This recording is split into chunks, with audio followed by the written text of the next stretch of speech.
Disney, Lady and the Tramp.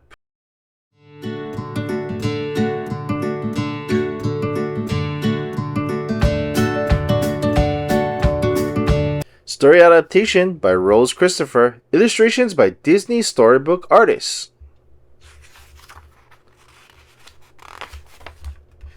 On Christmas morning, Darling opened a pretty pink box.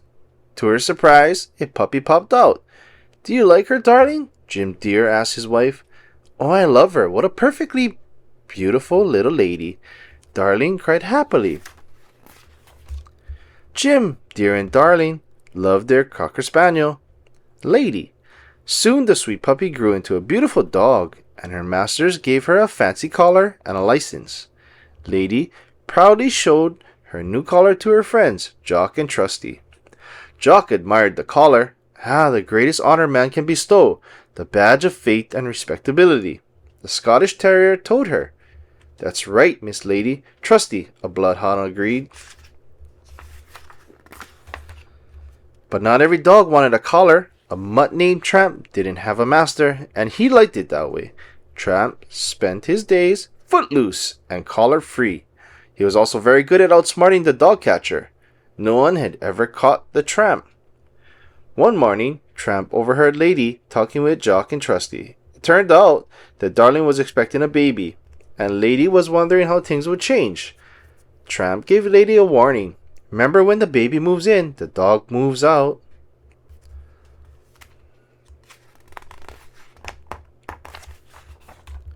Lady didn't need to worry. She helped Jim Dear and Darling take care of the baby after he was born, and her masters loved her as much as ever.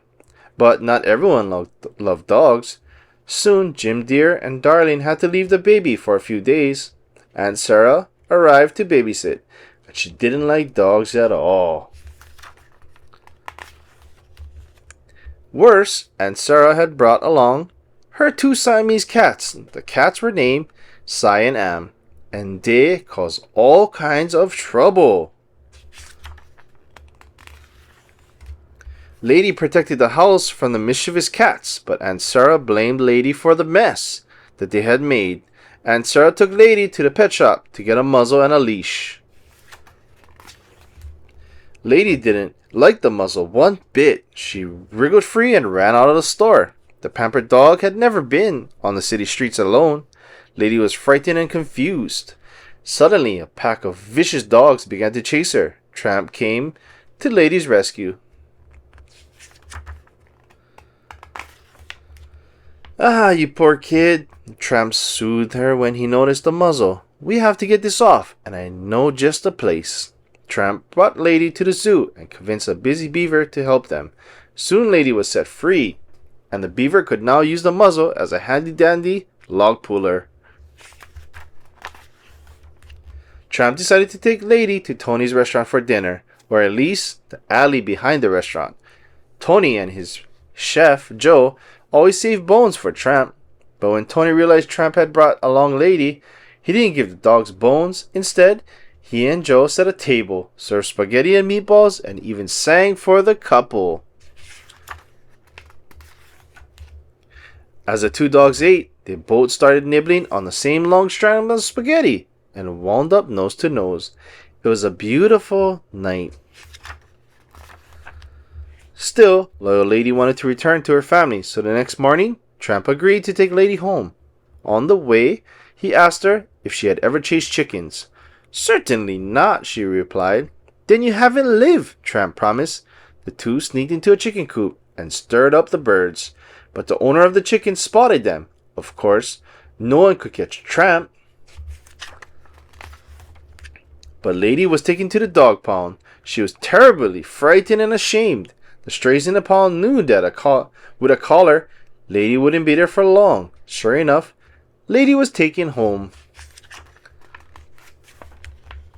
There, Aunt Sarah chained her to the doghouse outside. Jock and Trusty were trying to cheer her up when Tramp appeared. Tramp offered her a bone. "Little something I picked up," he said. But Lady was angry. She wanted nothing to do with Tramp. So Lady was alone when a nasty rat crept out of the shadows. It climbed up the house and into the baby's room. Lady barked loudly to warn Aunt Sarah. "Stop that racket," Aunt Sarah shouted at Lady, never noticing the rat. Luckily, Tramp heard Lady and came running back. "What's wrong?" he asked. Lady told him about the rat. Tramp raced into the house and found the rat under the baby's cradle. The two began to fight. Once Lady managed to break free, she raced inside. Tramp had won. The rat was no more, and the baby was safe. Lady was grateful to Tramp. But Aunt Sarah was not. She didn't see the rat and thought Tramp was trying to hurt the baby. "You vicious brute! Back! Back!" she cried, shooing Tramp into a closet. Then she called the dog pound. Jock and Trusty watched as Tramp was hauled away.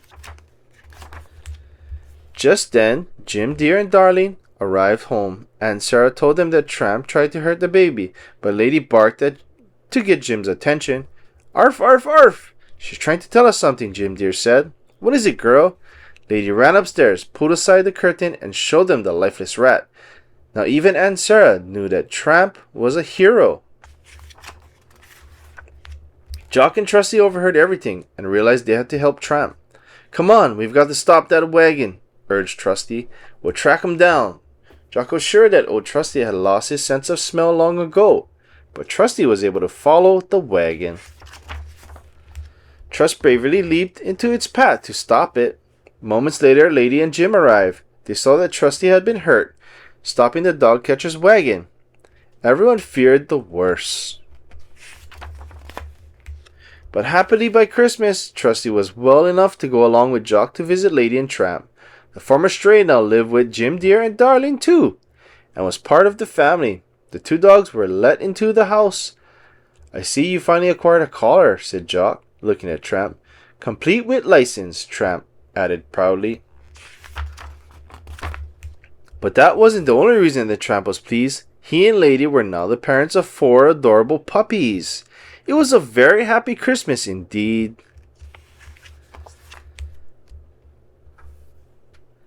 Gifts galore. Each dog has a present on the opposite page. Read the clues to figure out what the present goes to each dog.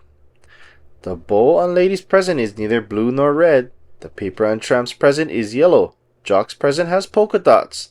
The bow on Trusty's present is green.